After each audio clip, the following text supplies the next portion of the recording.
On a hillside in the mountain wilderness, somewhere between the city of Jerusalem and the village of Jericho, a man was speaking. He was a huge, burly figure of humanity. And while his listeners were interested in what he was saying, they avoided looking directly at him. He had only one good eye, and that was a piercing, dark instrument that darted from one person to another as he awaited the response of his listeners. But most hideous about him was the fact that his entire face, from his neck to his hairline, was covered with an ugly purple birthmark. "Follow me," he shouted. "Do you want to be slaves all your lives? Follow me and we can overthrow the yoke of Rome. Don't you want to be able to give your family a decent meal just once without seeing all of your money go into the hands of the tax collectors? Come, follow me and be free." Whined one of his listeners, and maybe you are the Messiah. And a small chorus of laughter broke out in the crowd. The speaker turned with a snarl and suddenly grabbed the man and shouted, "I am the Messiah. Look at me. Am I not despised and rejected of men? Do you not turn your face from me? You fools." And he pushed him in the dirt at his feet. About 30 years before, a child was born to a poor shepherd and his wife. The child was ugly indeed. It had a bulky body and only one good eye, and an ugly purple birthmark covered its face. The parents had abandoned the infant at the door of the kindly village rabbi in the hope that the rabbi would give it a better care than they could. And the rabbi had taken the child into his house and raised him to manhood. And the child really turned out to be quite intelligent, and he learned quickly from his substitute father. And very early he learned the messages of the sacred scriptures. And as he grew older, he coupled his physical fierceness with the quality of a dreamer. And he became convinced that the suffering servant who, according to the prophet Isaiah, would one day come was none other than himself. And he even began to call himself Barabbas, which means son of the Father. As he reached his adult years, he gathered about himself a band of zealous supporters who were eager to rid the country of Roman rule. And it was to them that he declared his messiahship. Physically, he was able to put down any challenges to his authority, and the members of the group came almost to worship him as their leader and friend, the savior from all of their woes. The band made its headquarters in the mountain wilderness, some distance west of the village of Jericho, and they began to rob the rich in order to help feed the poor. News of Barabbas spread quickly, and wherever the name of Barabbas was mentioned, people felt a hope that one day they would be free of Roman rule. Barabbas is a strange combination. The very mention of Rome would make him fly into anger, and yet even a wounded Roman soldier would be nursed back to health. Men were awed in his presence. They feared him, and yet they followed him faithfully and tried to find ways of working closely with him. Well, one day, a tall, clean-cut young man in his late teens came into the camp and asked to speak to the leader. The young man's name was Joel, and it turned out that he was the nephew of Caiaphas, the high priest of the temple in Jerusalem. And Joel was deeply, deeply troubled over the greed and the corruption that had crept into the priesthood and the temple worship. though Barabbas was attracted to the youth at once, and his presence brought new life into the camp. And Joel also brought news of a traveling preacher from Galilee who had also attracted quite a following. He was the son of a carpenter from Nazareth, and Barabbas sent two of his followers to hear this person, this traveling preacher, speak. And when they reported back to him, Barabbas decided to go and hear him for himself. Barabbas found the carpenter's son on a hillside overlooking the Sea of Galilee. And there were rumors abounding that by some miracle he had managed to make the people so generous that 500 mouths had been fed a meal. Blessed are the merciful, for they shall obtain mercy, Barabbas heard the man whose name was Jesus say. Blessed are the peacemakers, for they shall be called the children of God.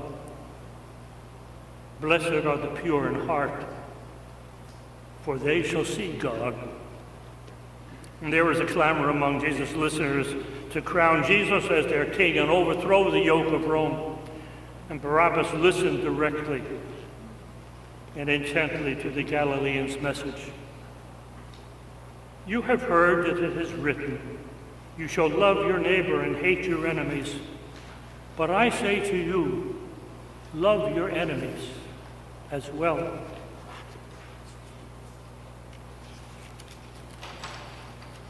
And Barabbas was shocked. He didn't know what to say, what to do. Jesus did not shout, and yet he seemed to be speaking to the very soul of everyone there.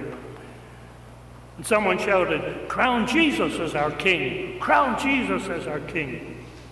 And Barabbas almost joined in, forgetting himself under the spell of the man from Nazareth.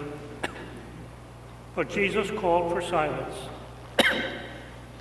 and he declined, saying, "My kingdom is not yet." And he quietly left. Barabbas was so amazed that for the moment he didn't know what to say or do, or what to think. And then he cried out, "Coward, weakling, you'll be stoned to death by your own kind. No son of Abraham can love his enemies, love Rome. Ah, you are a fool." Some months later, the forces of Barabbas struck out against Rome, and they were slaughtered without mercy. Barabbas had half expected some support to come from Jesus when some things came to a head, but none came, and he was bitter in his accusations that perhaps the carpenter's son was a Roman sympathizer. The followers of Barabbas were scattered far and wide. And one day Barabbas and Joel and another henchman from the band were captured and taken to Jerusalem and placed in a dungeon, chained to await execution. Many days passed, but the days seemed like years because all time was lost to the prisoners. And then one morning, the guards came and released the chains that bound Barabbas and half dragged him out into the open. The bright sunshine blinded him for a moment, but soon he saw that he was in the Roman court known as the Pavement, and Pontius Pilate, the procurator, was presiding. A mob had gathered, and here and there he could see the garb of the high priest showing. And the priests, all of them who were there, tried to keep their distance rather than be defiled by the rabble. Across from Barabbas stood a tall man, garbed in a purple robe.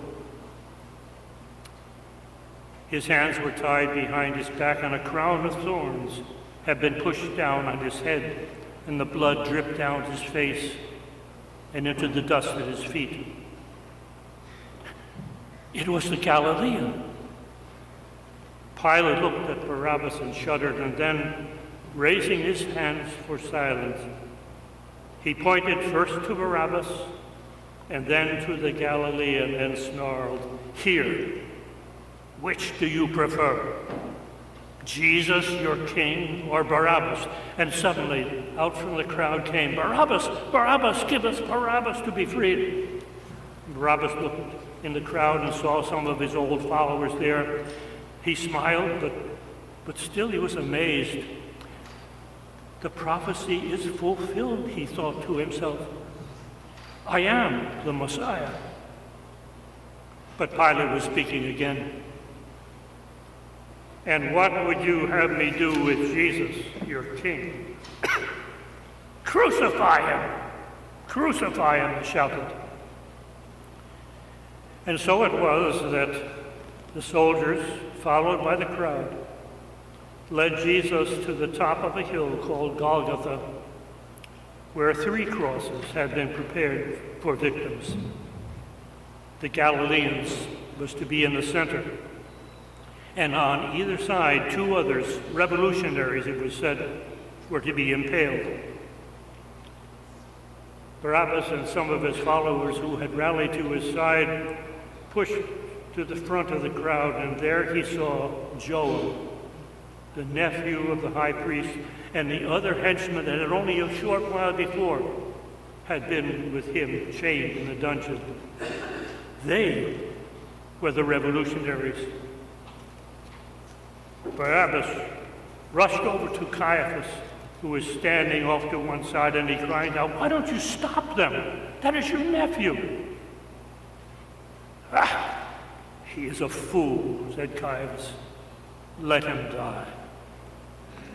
By this time, Joel and the other man had been placed on their crosses, and the crosses were raised and dropped into a slot that was cut in the upright. The Galilean's cloak was taken from him, and he was laid flat upon the remaining crosspiece. He offered no resistance. He said nothing, even when the soldiers stretched out his arms and drove a single spike into the palm of each hand. And then his cross was lifted into the slot in the upright. The flesh of his hands was torn by the weight of his body as it was suspended on the spikes.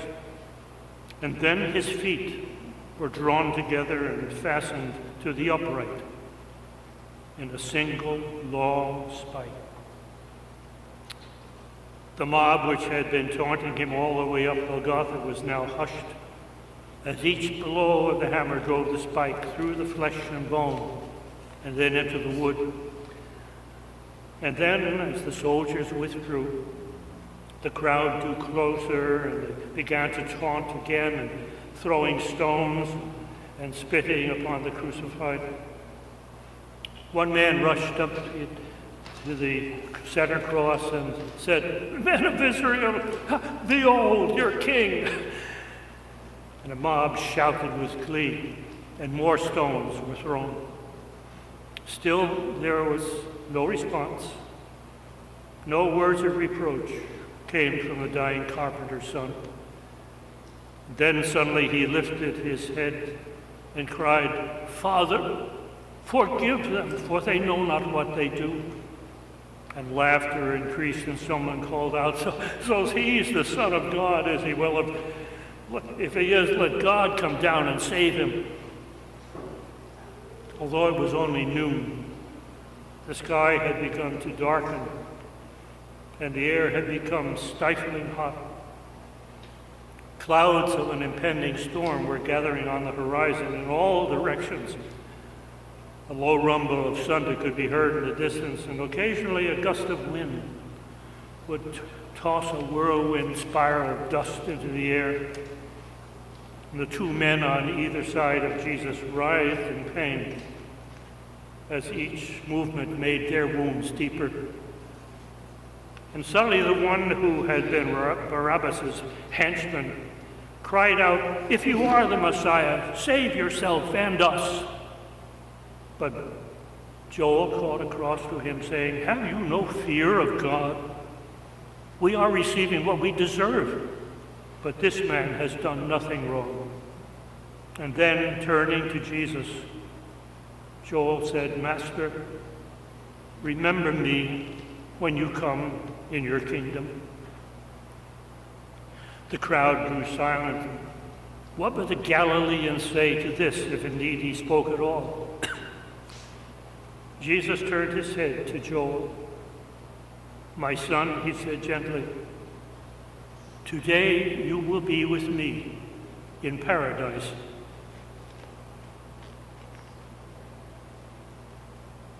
Barabbas was horrified at that.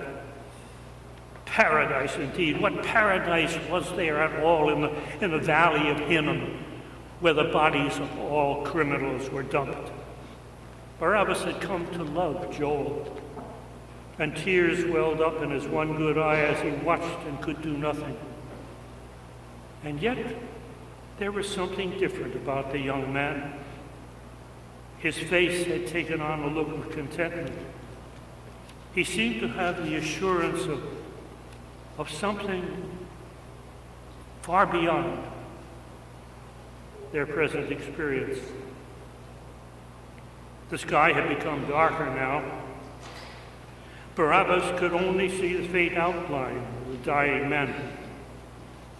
And he drew closer, not wanting to miss a sound, when suddenly Jesus cried out with remorse and anguish, my God, why have you forsaken me?" It was now almost the 9th hour, and the darkness was heavy about the scene on Golgotha.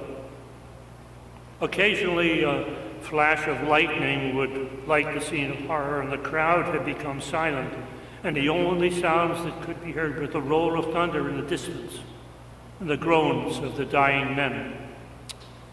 The Galilean